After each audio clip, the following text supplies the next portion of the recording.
તાલુકાના રામપુર રામેશ્વર મંદિર ખાતે રક્તદાન કેમ્પ યોજાયો। વિસનગર વોલેન્ટરી બ્લડ બેંકની ટીમ સહિત 12 એપ્રિલે હનુમાન જયંતિના દિવસે 8 વાગ્યાથી 1 વાગ્યા સુધી રક્તદાન કેમ્પનું આયોજન કરવામાં આવ્યું હતું। રામેશ્વર મંદિર ખાતે મહેમાનોનું અને ગામના યુવાન વકીલ અને ડોક્ટર બન્યા તેમનું તેમજ જાગૃત પત્રકાર ફારૂક મહેમાનનું પંચતત્વ ચેરિટેબલ ટ્રસ્ટ અને રામપુર ગામ દ્વારા શાલ ઉડાડી સન્માન કરવામાં આવ્યું હતું। રામેશ્વર મંદિર ખાતે બોરિયાવાડા ધામના નાની હિરવાણીના પરમ પૂજ્ય ગંગારામ મહારાજે આશીર્વચન પાઠવ્યાને ધર્મજ્ઞાન આપ્યું હતું। ગામ લોકોએ પણ સુંદર આયોજન કરવામાં સહકાર આપ્યો હતો। ઓનલાઈન ટીવી ન્યૂઝ ફારૂક મહેમાન ખેરાલુ।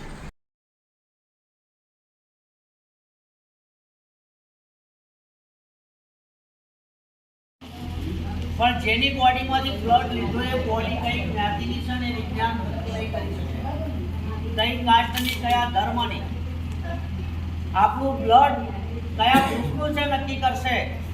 પણ માણસની આંખની અંદર જે ઓછું હોય એ સુખનું આવે છે અને કે દુઃખનું આવે છે એ ઓછું આજનું વિજ્ઞાન નક્કી નહીં કરી શકતું।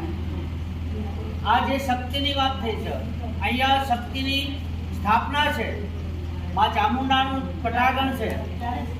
તો આ શક્તિને તમે જુઓ, જે ભાગમાં ગઈ એ રીતે આ મહાપુરુષોએ વહેંચી દીધી છે। સૌ પ્રથમ ઋષિઓ જોડે મહાપુરુષોએ આ શક્તિનું સ્થાન દીધું। પૃથ્વીની ઉત્પત્તિ થઈ એ સમયની વાત છે।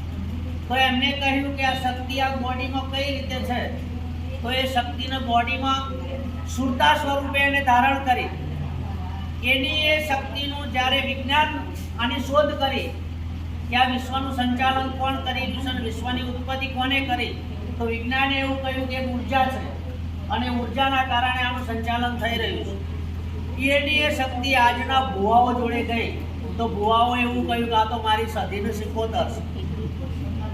આ તો જે પાત્રમાં જેવું ગયું, જે સ્થાન ઉપર ગયું એને માન મળ્યું છે।